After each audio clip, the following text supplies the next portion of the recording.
한국은 이미 비밀리에 핵무기 개발 능력을 갖추고 있습니다. 전 세계가 모르는 사이에 말이죠. 제 이름은 알렉스 스미스, MBC의 국제안보 전문기자였습니다. 충격적인 진실을 알게 됐습니다. 70년간 미국의 보호 아래 있던 한국이 단 90일 만에 핵무기를 만들 수 있는 기술력을 보유하고 있다는 것을요.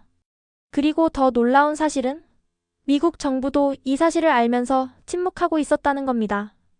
이 은폐된 진실이 밝혀진다면 동아시아의 힘의 균형은 완전히 재편될 것입니다. 그때 CNN 뉴스룸에서 저는 컴퓨터 화면을 바라보며 국제안보에 관한 최신 기사를 쓰고 있었습니다. 알렉스 스미스, 38살, 기자, 경력 15년 차였죠. 전화벨 소리, 사람들 대화 소리, 그리고 끊임없이 만들어지는 뉴스의 웅성거림이 계속되고 있었어요. 바쁘게 돌아가는 뉴스룸 한가운데서 저는 또 다른 평범한 기사를 쓰고 있었습니다. 커피를 한 모금 마시면서 제가 쓴 글을 보며 눈살을 찌푸렸습니다. 또다시 미국이 작은 나라들을 어떻게 보호하는지에 관한 이야기였죠. 항상 쓰던 내용이고 제가 믿는 바이기도 했어요. 미국은 강하고 다른 나라들은 우리의 보호가 필요하다는 단순한 세계관이었습니다. 벽에 걸린 TV 화면에는 한국이 나오고 있었어요. 뉴스 앵커가 그곳에서 진행 중인 군사훈련에 대해 말하고 있었지만 저는 그다지 주의 깊게 보지 않았습니다. 솔직히 말하면 한국에 대해 별로 감명받지 못하고 있었거든요. 제 생각에 한국은 그저 문화강국이라는 생각만 자리 잡았었거든요. 아무것도 할 수 없는 약한 나라일 뿐이었어요. 또 우리 세금으로 다른 나라 지키는 얘기네 혼잣말을 중얼거리며 화면을 보고 있었습니다. 한국이 경제적으로는 성공했다고 하지만 그건 다 미국 덕분이 아닌가? 우리가 70년 넘게 지켜주고 시장도 열어주고 기술도 나눠주고 그런데도 항상 더 많은 것을 바라는 것 같았어요. 군사적으로는? 웃긴 소리죠. 우리 없이는 하루도 살아남을 수 없다고 항상 생각해왔어요. 북한이 언제든 공격하면 어떻게 될까? 미국 없인 종이호랑이에 불과하다고 생각했습니다. 그런 생각을 하고 있을 때 전화벨 소리가 울리면서 집중력이 깨졌어요. 편집장 톰이었습니다. 그는 내일 하버드에서 열리는 강연을 취재하라고 지시했어요. 케빈 윌리엄스 교수가 아시아, 특히 한국의 안보에 대해 강연할 예정이라고 했죠. 미군 철수 가능성에 대한 이야기가 많은 요즘 아주 뜨거운 주제였습니다. 속으로 한숨을 쉬었어요. 학술 강연은 보통 지루하고 특히 한국에 대한 강연이라니 더욱 짜증이 났습니다. 무슨 새로운 얘기가 있을까요?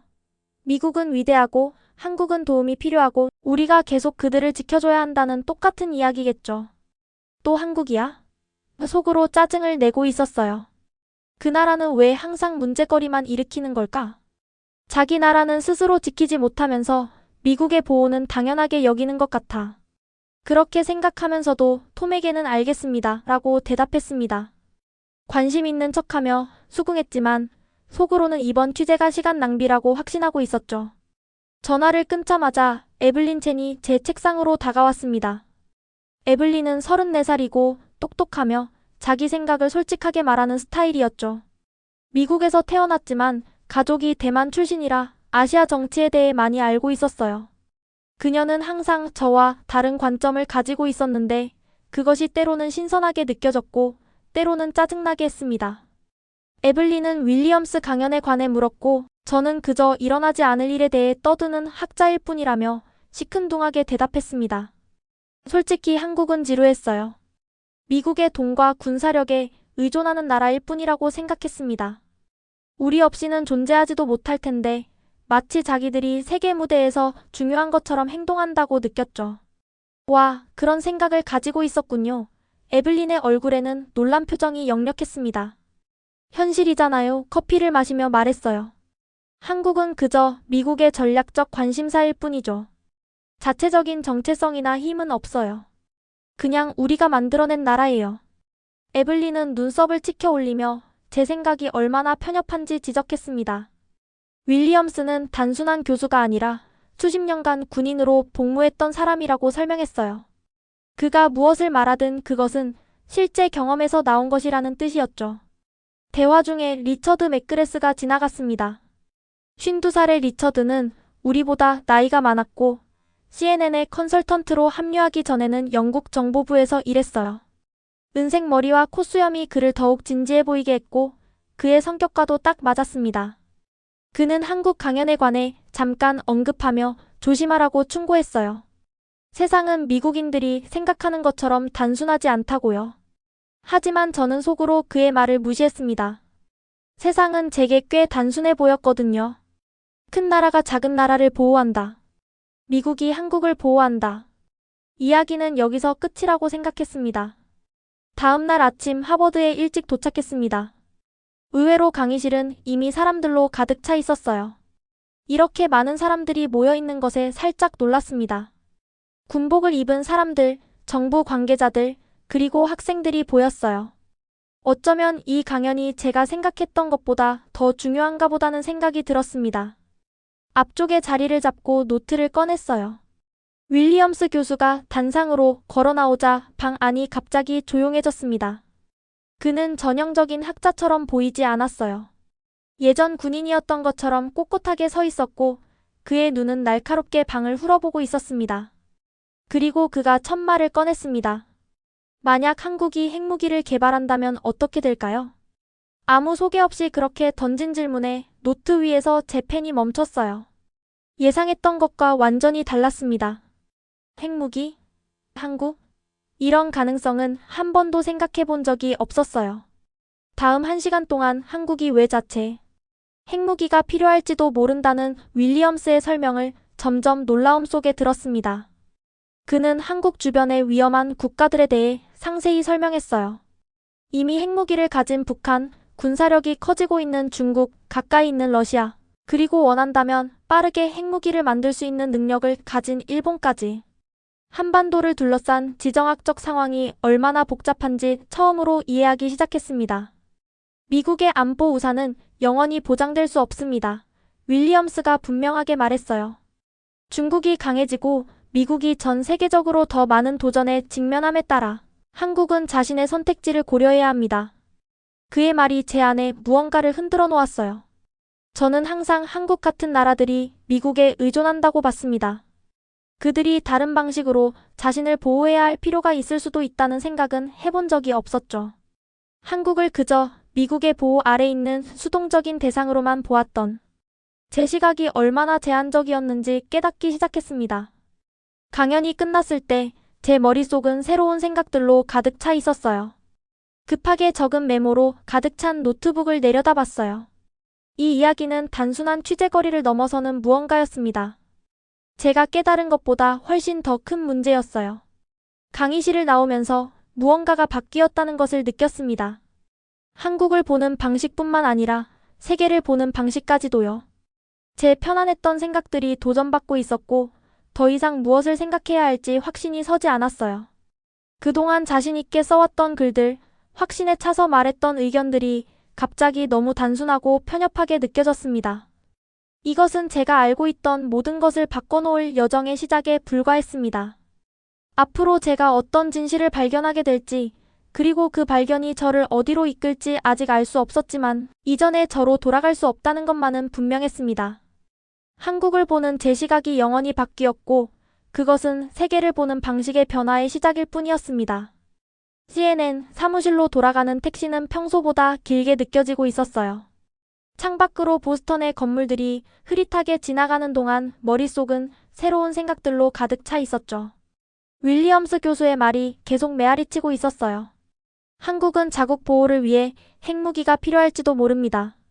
이 생각은 제가 세계 안보에 대해 믿어왔던 모든 것에 도전하고 있었어요. 사무실에 도착했을 때 평소의 소음과 활동이 멀게 느껴졌어요. 마치 안개 속에서 모든 것을 지켜보는 것처럼요.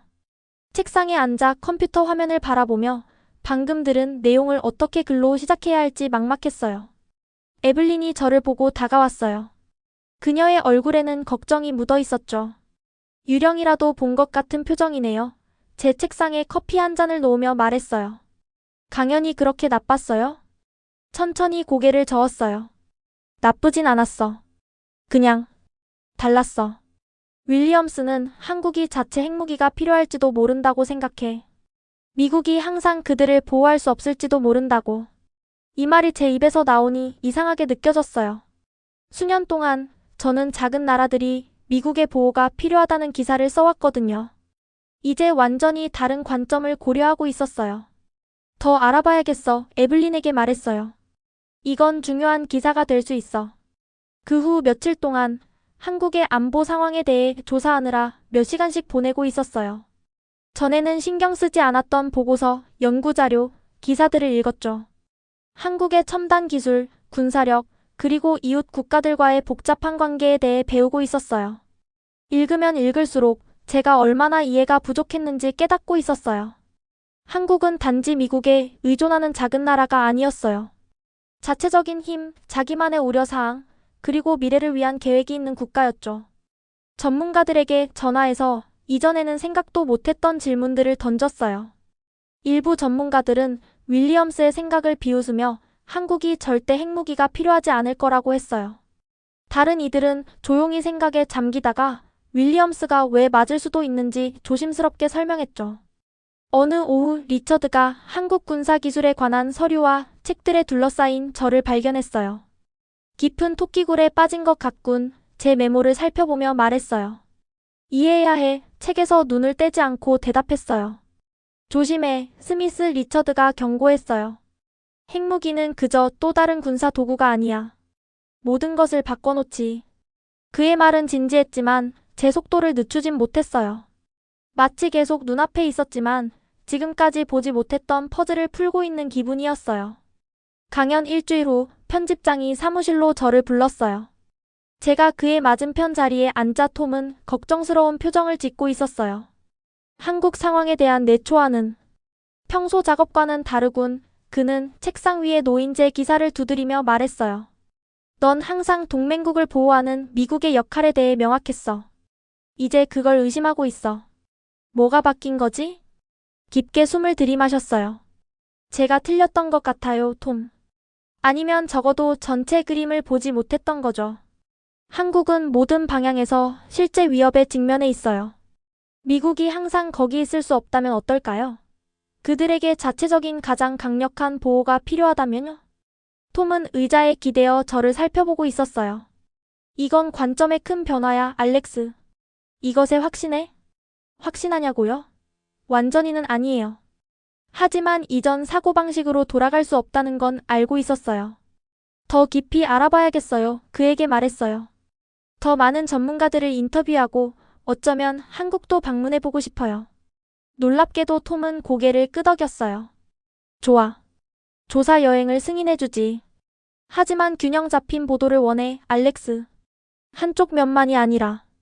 그의 사무실을 나오면서 설렘과 두려움이 뒤섞인 느낌이 들었어요. 새로운 영역으로 들어가 수년 동안 가졌던 믿음에 의문을 제기하고 있었죠. 제가 틀리면 어떡하지?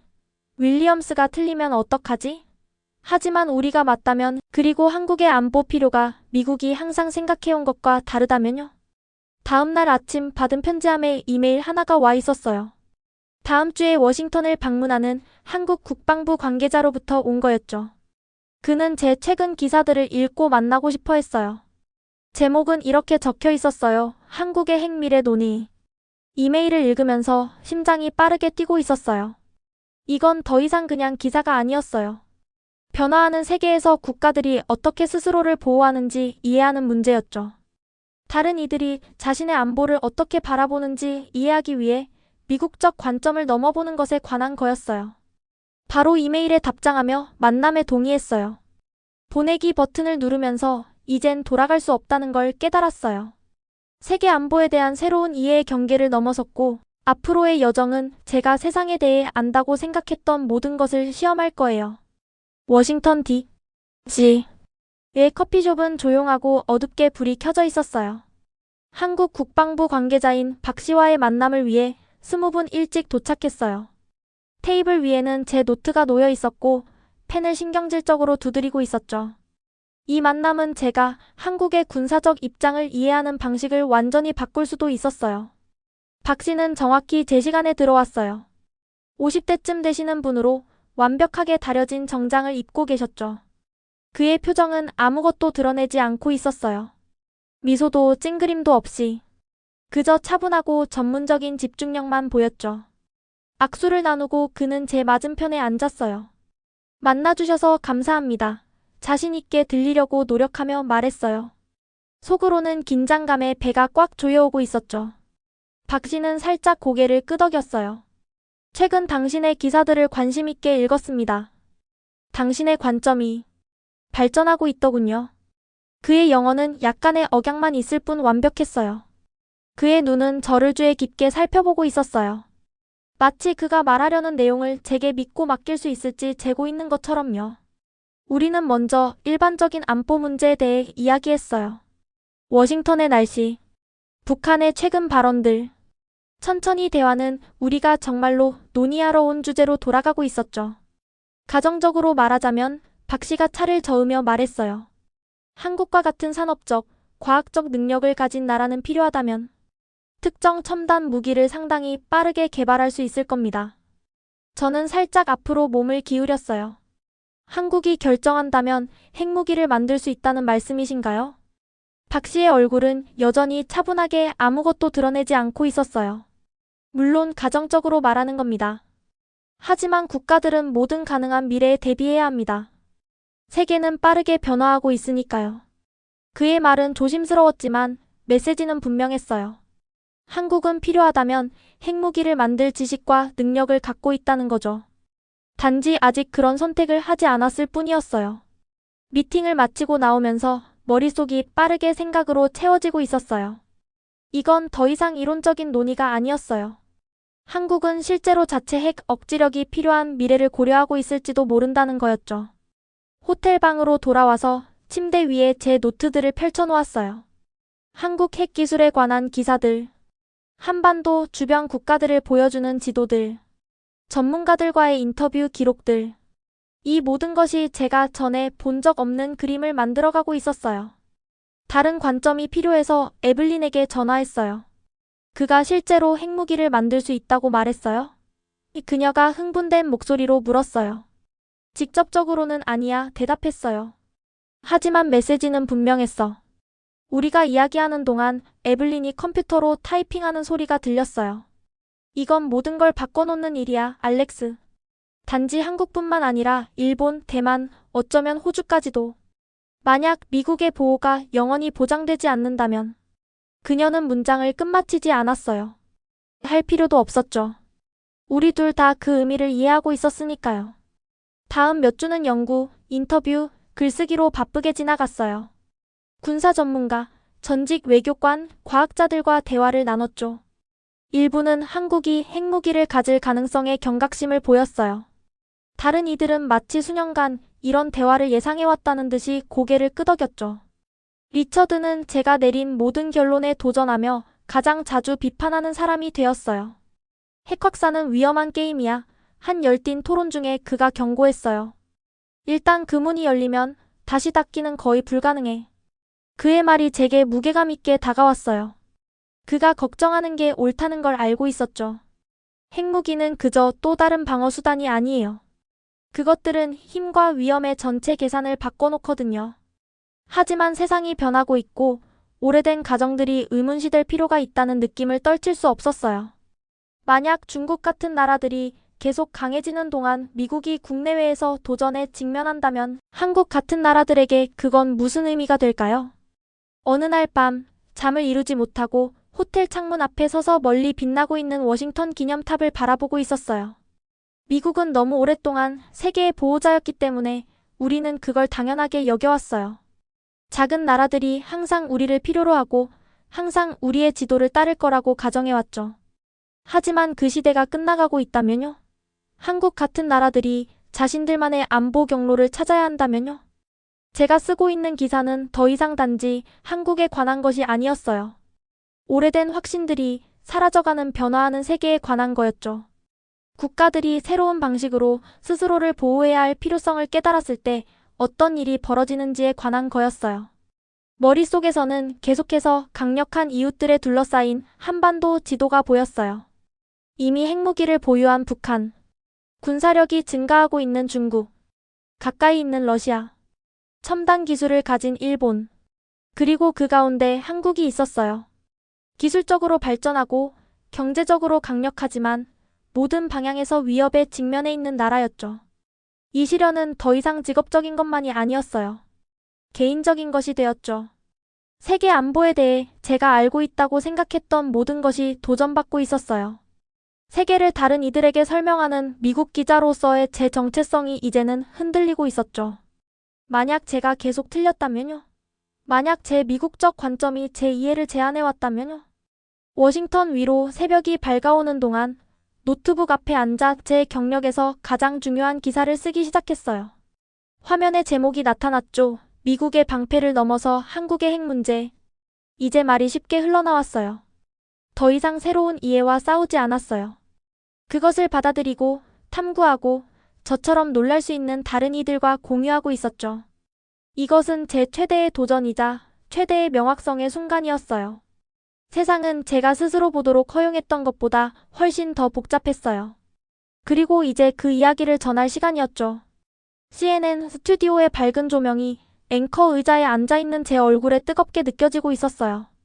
제 특별보도, 미국의 방패를 넘어서 한국의 핵 문제가 오늘 밤 방송될 예정이었죠. 3개월간의 연구, 인터뷰, 그리고 자아 성찰이 이 순간으로 이어진 거예요. 무대 감독이 손가락으로 카운트다운하고 있었어요. 셋, 둘, 하나. 카메라의 빨간불이 깜빡이며 켜졌고 전 세계 수백만 시청자들에게 직접 말하기 시작했어요. 안녕하세요. 수십 년 동안 미국은 한국을 위협으로부터, 특히 북한으로부터 보호하겠다고 약속해왔습니다. 우리는 그곳에 군대를 주둔시키고 군사훈련을 실시하고 우리의 핵 우산이 그들을 안전하게 지켜줄 거라고 약속했습니다. 하지만 이런 체제가 영원히 지속될 수 없다면 어떨까요? 만약 한국이 새로운 방식으로 스스로를 보호할 필요가 있다면요? 제 목소리는 안정적이고 자신감 있게 들리고 있었어요. 하지만 속으로는 심장이 빠르게 뛰고 있었죠. 이 말들은 세계에서 미국의 역할에 대한 깊이 자리 잡은 믿음에 도전하는 것이었으니까요. 보도가 계속되면서 제가 배운 것들을 공유했어요. 화면에는 강력한 이웃 국가들에 둘러싸인 한국을 보여주는 지도가 나타났어요. 차트는 한국의 기술적 능력을 보여주고 있었죠. 전문가들은 중국이 더 강해지고 미국이 새로운 도전에 직면함에 따라 아시아에서 변화하는 힘의 균형에 대해 설명하고 있었어요. 수년간 전 한국을 미국의 보호에 의존하는 작은 나라로 봐왔어요. 이제는 위험한 이웃들 사이에서 생존에 대한 합리적인 계산을 하고 있는 국가로 보게 되었죠. 방송이 끝나자 스튜디오는 조용해졌어요. 조명이 어두워지고 직원들이 다시 움직이기 시작했죠. 천천히 숨을 내쉬며 공허함과 성취감을 동시에 느끼고 있었어요. 확신에서 의문으로, 단순한 답변에서 복잡한 이해로 가는 제 여정을 공유했으니까요. 뉴스룸으로 돌아왔을 때 반응은 엇갈렸어요. 일부 동료들은 강력한 보도에 축하를 건넸고 다른 이들은 세계 문제에서 미국 중심성에 도전하는 관점에 불편함을 느끼며 눈을 마주치지 않았어요. 에블린이 얼굴에 흥분을 담고 달려왔어요. 해냈네요. 그녀가 말했어요. 한국을 단지 미국에 보호받는 동맹이 아니라 자기 주도권을 가진 국가로 보여줬어요. 미국 미디어에서는 드문 일이죠. 그녀의 말은 그녀가 알고 있는 것보다 더 많은 의미가 있었어요. 대만 유산을 가진 더 큰 강대국들의 그림자 속에서 살아가는 복잡함을 이해하는 사람으로부터의 인정은 중요했거든요. 리처드가 더 천천히 다가왔어요. 그의 표정은 진지했지만 화난 것은 아니었죠. 잘했어. 그가 간단히 말했어요. 핵 확산에 대한 우려는 여전히 있지만 문제의 전체적인 복잡성을 잘 보여줬어. 리처드에게서 나온 말이라면 이건 큰 칭찬이었어요. 그는 쉽게 칭찬하지 않거든요. 제 전화기에 한국 국방부 관계자인 박 씨의 메시지가 왔어요. 우리의 안보 고려 사항을 공정하게 보여주셔서 감사합니다.